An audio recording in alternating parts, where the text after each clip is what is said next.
देवेंद्रजी फडणवीस आहे तथा आमचे सगळ्यांचे नेते आदरणीय एकनाथजी शिंदे साहेब यांच्याकडे एक विनंती केली होती. आदरणीय शिंदे साहेब ज्यावेळेस मुख्यमंत्री होते त्यावेळेस 2023 साली आम्ही 1 लाख गोविंदांचा विमा काढण्यासाठी राज्य शासनाला विनंती गोविंदांना विमा देण्याचं काम हे महाराष्ट्र शासनाच्या वतीनं करण्यात आला होता.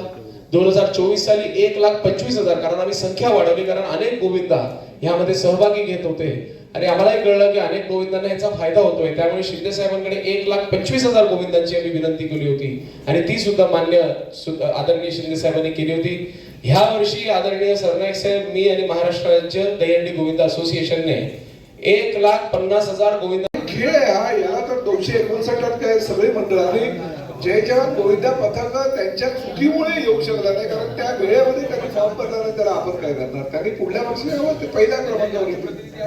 हा जय जवानचे प्रशिक्षक आहेत ना आमचे डेव्हिड, हो हात वर करा.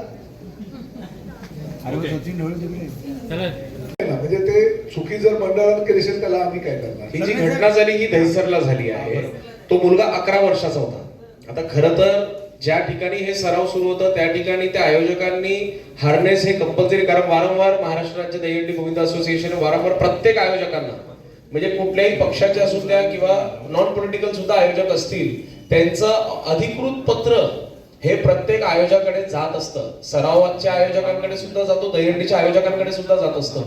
परंतु नियमांचं त्यांनी पालन केलं नव्हतं, त्यामुळे ही घटना घडली आहे. परंतु महाराष्ट्र राज्य दहीहंडी गोविंद असोसिएशनने त्या मुलाच्या घरच्यांशी संपर्क केलेला आहे आणि त्याला जी काही मदत आहे ती मदत राज्य गोविंद म्हणजे महाराष्ट्र राज्य गोविंद असोसिएशनच्या वतीनं करण्यात येते. आम्ही त्यांच्या संपर्कात आहोत, त्याच्या घरच्या संपर्क लोकांशी. शासनाकडे 1,12,00,000 काहीतरी आहे, 1,12,50,000. सर आपल्या मार्फत आपण आम्ही आम्ही लेखी पत्र देतो त्यांना, पण आता काही लोक जर अशा आव्हानाला प्रतिसाद किंवा सूचना देत असू, त्या सूचनांना प्रतिसाद न देता बेकायदेशीररित्या काही करत असेल तर ते चुकीच आहे ना. उलट आम्ही तर सांगू की अशा गोविंद मंडळांवर कारवाई करायला हवं स्थानिक पोलिसांनी. आयोजक म्हणून आम्ही सुद्धा विमा काढतो जागेवर. जे गोविंद पथक येतात त्यांची जबाबदारी आम्ही घेत असतो, म्हणून त्यांचा विमा सुद्धा काढण्याची आम्ही एक काउंट देतो की अंदाजे आज दिवसभरात आपल्याकडे एक समजा 5,000 गोविंदा येतील, तर आम्ही तो एक काउंटच्या बेसिसवर, हेड काउंटच्या बेसिसवर आम्ही सुद्धा एक विमा काढतो. परंतु शासनाने सुद्धा जो विमा म्हणजे ओरिएंटल इन्शुरन्स कंपनीच्या माध्यमातून काढलेला ते इन्शुरन्स सुद्धा त्या ठिकाणी अपलोड केला जातो आणि आमचा विमा, ह्या सगळ्या दोन्ही गोष्टीचं त्या ठिकाणी जर तुमच्याकडे इन्शुरन्स असेल तरच आम्ही तुम्हाला थर लावायला देतो. इन्शुरन्सची कॉपी आणि जो टॉपर असतो त्या टॉपरचा आधार कार्डचा कंपल्सरी झेरॉक्स, आमची एक गुगल लिंक आहे, त्या लिंकवर त्यांनी अपलोड करायचंच आहे. त्या ठिकाणी त्याचं व्हेरिफिकेशन केला जातो आणि जर व्हेरिफिकेशन मध्ये तो 14 वर्षाखालील असेल, जेव्हा म्हणजे समजा आपण 14 वर्षाखालील असेल तर त्या मंडळाला रिजेक्टच करतो, पण जर तो 14 वर्षावरील मुलगा असेल तरच आपण त्याला त्या ठिकाणी संधी देतो. विशेष आपण महिलांना विशेष पारितोषिक दर, आता गीता झगडे म्हणजे मुंबईतलं सगळ्यात महिलांचं गोविंदा मंडळ आहे ते म्हणजे पार्ले स्पोर्ट्स क्लब. ते पार्ले स्पोर्ट्स क्लबची ती अध्यक्ष आहे आणि महिलांसाठी विशेष पहिलं महिला गोविंदा पथक आहे. ती दरवर्षी मला म्हणते, पण यावर्षी तिने मला प्रॉमिस केलं की 7 थर आम्ही रचणार आहोत आणि कुठल्याही प्रकारे अपघात न होता चढणार पण आहोत आणि आम्ही उतरवणार पण आहोत.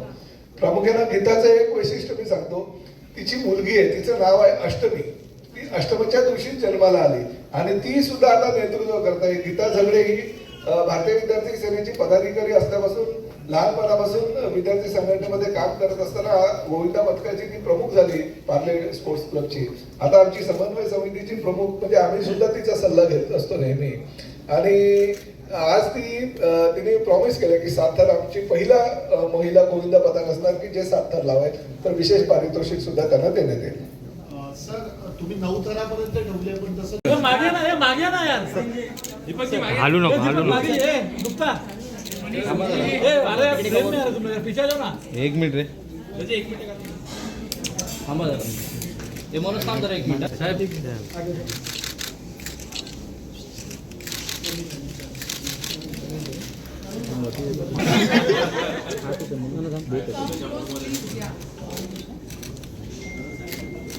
भाऊ मागे आम्ही थांब जरा फायनल करतोय. आलो नको फक्त मी मागे वर करू नको. संस्कृती व प्रतिष्ठान आणि प्रताप सरनाईक फाउंडेशनच्या वतीनं संस्कृतीची हंडी, विश्वविक्रमी हंडी याचं आयोजन आदरणीय परिवहन मंत्री प्रतापजी सरनाईक साहेब यांच्या मार्गदर्शनाखाली करत असतो. आणि यंदाही त्याच उत्सवात मी काय करू आता अनेक गोविंद मंडळ येऊन त्या ठिकाणी मनोरे रचणार आहेत. आणि मला अभिमान वाटतो की मागच्या वर्षी एकूण हंडीमध्ये हजेरी लावली होती आणि त्या हंडीच्या ठिकाणी 3 असे मंडळ होते ज्यांनी 9 थराचं त्या ठिकाणी जो विश्वविक्रम आहे त्याची बरोबर केली होती. सोबतच 8 थर लावणारे ते मागच्या वर्षी केलं होतं. आणि यंदाही आपल्या या संस्कृतीच्या दहीहंडीला मुंबई, ठाणे तसेच मुंबई ठाण्याच्या बाहेर असलेले सुद्धा ज्या गोविंद पथक आहेत, जसं दापोलीचा गोविंद पथक आहे, पुढीसाठी निमंत्रित केलेलं आहे. आज या पत्रकार परिषदेच्या माध्यमातून आपल्या सगळ्यांना त्या दहीहंडीचं निमंत्रण देण्याकरिता आज या ठिकाणी आमंत्रित केलेलं आहे. खास करून आज या पत्रकार परिषदेला उपस्थित असलेले राज्याचे परिवहन मंत्री गोविंदा पथक, आपल्याकडे आपण गोविंदा पथक म्हणतो पण त्यांच्याकडे ते यांना कॅसलर्स म्हणतात, ह्युमन पिरामिड म्हणतात.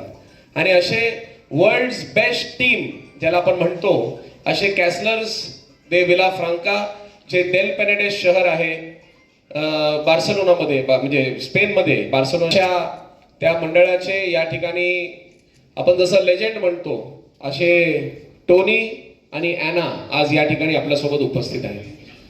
खरं तर अजून आमचे काही मित्र आज या पत्रकार परिषदेला उपस्थित राहणार होते. युवा प्रतिष्ठानच्या दहीहंडीला वर्तक नगरला स्पॅनिश स्टाईलने, कॅटलोना स्टाईलने मनोरे रचण्यासाठी आज मुंबईमध्ये दाखल होत आहेत. ह्या गोष्टीचा मला आनंद आहे. मॅरेक्स दे सॉल्ट ह्या गोविंद आहे स्पेनवरनं खास करून आपल्या या दहीहंडीसाठी महाराष्ट्राच्या संस्कृतीला अनुभव घेण्यासाठी आज या ठिकाणी येणार आहेत. आणि मी आपल्या सगळ्यांना विनंती या ठिकाणी करीन की आपण सगळ्यांनी त्यांचं स्वागत अतिशय जल्लोषाने आज ते आल्यानंतर दहीहंडीच्या दिवशी निश्चितपणे आपण कराल. हा प्रत्येक वर्षी ज्या ज्या हंड्या होत आहेत त्या हंड्या होतच राहतील. आणि तुम्हाला ही सुद्धा कल्पना आहे की अनेक हंड्या ह्या निष्ठावंताच्या नावाखाली जी कुत्र्याची छत्री असते त्यामुळे पावसाळा आला की ती छत्री उगवली जाते. त्याप्रमाणे येतं, निवडणुका गेल्या की परत त्या येणे माझ्या मागल्या त्या हंड्या बंद होतात. आता इतिहास आहे ठाण्यातला, तुम्ही कितीतरी निवडणुका बघा, निवडणुकीच्या दरम्यान त्या हंड्या निर्माण होत राहतात आणि निवडणुका संपल्या की परत कुठली हंडी आणि कुठे हंडी. आम्ही गेल्या अनेक वर्षापासून, म्हणजे आपलं हे 24वे वर्ष आहे, 24 वर्षापासून आम्ही सातत्याने दहीहंडी करतोय. धर्मवीर आनंद दिघे साहेब हे टेबीनगर गेल्या अनेक वर्षापासून करत आहेत. आमचे रवींद्र फाटक साहेब ते महाराष्ट्रात गेल्या अनेक वर्षापासून करतात. आमच्या हंड्यांमध्ये कधी खड्डा पडला नाही. अनेक हंड्या आल्या गेल्या पण आमच्या हंड्या कायम राहिलेल्या आहेत. दोन्ही ठाकरे बंधू एकत्र आल्यामुळे ठाण्याचं स्वरूप वेगळं असणार आहे, हंडीचं स्वरूप वेगळं. दोन्ही ठाकरे बंधू एकत्र आल्यामुळे हंडीचं स्वरूप. आमचे जय आणि वीरू सुद्धा एकत्र आहेत शोलेच्या माध्यमातून. आमचे सुद्धा मुख्यमंत्री आणि उपमुख्यमंत्री दोन्ही एकदम मजबूत कायम आहेत. रमेश सिप्पीन बरोबर जय आणि वीरू असल्या कारणानं मला असं वाटतं की आमच्या शोलेला कधीही किती वर्ष जाऊ द्या आमचं मंत्रिमंडळ जे आहे ते कायम राहील. किती कोणीही एकत्र आले तरी आम्हाला काही फरक पडणार. सरावापासून त्यांनी विमा काढल्यापासून त्याला तो विमाचं संरक्षण असतं. 16 तारखेला दहीहंडी आहे, 17 तारखेला सकाळी 6 वाजेपर्यंत या विमाचं व्हॅलिडिटी आहे. आणि ज्या दिवशी ते इन्शुरन्स काढतात त्या दिवसापासून, म्हणजे सरावाच्या वेळेस जरी अपघात झाला तरी ते विमा त्यांना वापरता येतो. साहेब याच्यामध्ये विषय असा होतो, गुरुपौर्णिमेपासून सराव सुरू होतो, परंतु सरकारची जी विमा योजना सुरू झाली आहे ती गुरुपौर्णिमेनंतर 8 ते 10 दिवसानंतर सुरू झाली. त्या दरम्यान जर एखादा गोविंदा जखमी झाला असेल तर त्यासाठी कसं काय होईल? आतापर्यंत तशी तक्रार काही त्यांच्याकडे समन्वय समितीकडे किंवा आमच्या दहीहंडीच्या जे लोक आहेत त्यांच्याकडे येत असतात, परंतु आतापर्यंत तसं काही झालेलं नाहीये. सुदैवानं तसं काय होऊ नये. आणि तुम्ही म्हणताय ती सुद्धा वस्तुस्थिती आहे की आम्ही सातत्याने शासनाला दरवर्षी सांगत असतो की गुरुपौर्णिमेच्या दिवशी सराव चालू होतो, कृपया त्या दिवसापासून तुम्ही विम्याचं संरक्षण द्या. परंतु काही गोष्टींमुळे हे उशिरा होत असतो, परंतु शासनाचं मनापासून अभिनंदन ह्यासाठी करतो की त्यांनी दरवर्षापेक्षा जास्त तरुणांना विम्याचं संरक्षण यावर्षी दिलेलं आहे.